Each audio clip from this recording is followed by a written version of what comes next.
ये शरद जोशी जब स्विट्जरलैंड छोड़ के भारत आ गए तो अम्बेड चाकन के बाजू में उन्होंने खेती करनी शुरू कर दी।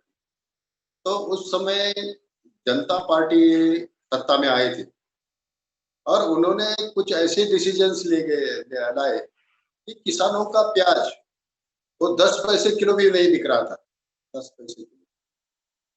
तो उन्होंने गाँव-गाँव जाके किसानों को जागरूक किया, अरे ऐसा कैसा हम सहन कर सकते हैं। हाँ, उस टाइम तो लिबरल इकोनॉमी नहीं थी अपने देश में, तो ये इसके लिए गवर्नमेंट ज़िम्मेदार है। तो हमें गवर्नमेंट से इसके दाम माँगने चाहिए। तो उन्होंने पहला एक आंदोलन किया, वहाँ एक रास्ता रोको एक आंदोलन पहली बार उन्होंने किया, उसके पहले कोई रास्ता रोको नहीं करता था, ये उनका इन्वेंशन है। तो तो हज़ारों लोग उनके साथ जुड़ गए, इस प्याज के दाम के लिए। और ये बहुत ही नई बात थी, पूरी उस समय प्रिंट मीडिया था, ये बाकी मीडिया तो नहीं थे, प्रिंट मीडिया था और बड़े-बड़े उसके बारे में ये आने लगे।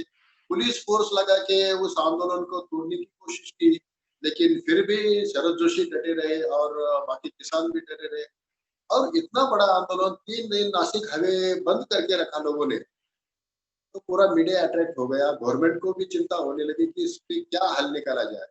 तब शरद जोशी जी ने गवर्नमेंट से बोल के नाफेड की स्थापना की और नाफेड के द्वारा किसानों के पास जो भी प्याज पड़ा है, उसको ₹1.10 से खरीदी करने को सरकार को उन्होंने कंपेल किया और वो खरीद शुरू होने के बाद बहुत ही बड़ा उसके पूरे महाराष्ट्र में उसकी चर्चा होने लगी, अरे कोई आदमी आया है बाहर से, वो तो और वो ब्राह्मण है जात से, जात का एक बहुत बड़ा फैक्टर था इसमें। एक ब्राह्मण आदमी किसानों का क्या नेतृत्व कर सकता है, ऐसे उस टाइम के पॉलिटिकल लीडर्स बोलते थे।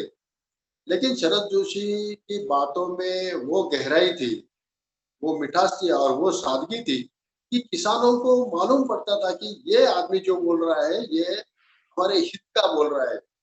तो किसान लोग उनके साथ जुड़ते रहे। प्याज वालों का आंदोलन सफल होने के बाद नासिक के गन्ना किसान वो शरद जोशी के पास आ गए और उन्होंने कहा कि हमारे भी हालत बहुत बुरी है।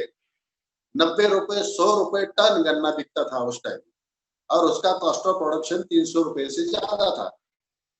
तो शरद जोशी ने उसका कॉस्ट ऑफ प्रोडक्शन निकाल के वो पूरे न्यूज़पेपर्स में पब्लिश कर दिया कि ₹300 से कम बेचना गन्ना बेचना किसानों को परवड़ता नहीं है। तो उसका भी आंदोलन खड़ा हो गया, बहुत बड़ा आंदोलन हो गया, अनेक जगहों पर तो रेल रोके गए। जो बॉम्बे आगरा हाईवे है, वो जब से तैयार हुआ तब से उस दिन तक 16 मिनट भी कभी बंद नहीं पड़ा था। 16 दिन रोक के रखा किसानों ने, 16 दिन। और फिर वो आंदोलन तोड़ने के लिए बहुत ही क्रूरता बताई गई। तो उसमें कुछ हमारे किसान शहीद हो गए। सरकार को झुकना पड़ा और उस समय सभी फैक्ट्रीज को ₹300 से ज़्यादा दाम देना पड़ा।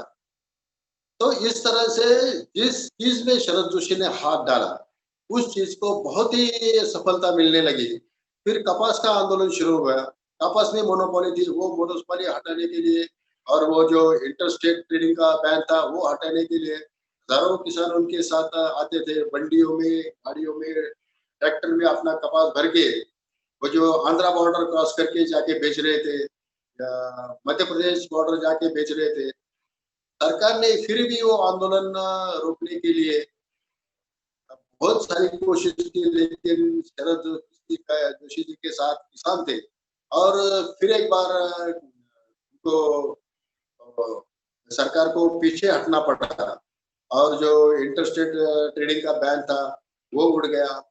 गन्ने में ज़ोनिंग था, किसी एक शुगर फैक्ट्री के जो एरिया होता है, तो उस एरिया के बाहर दूसरी शुगर फैक्ट्री को गन्ना बेचने में पाबंदी थी, चाहे वो कितना भी डिफरेंस हो।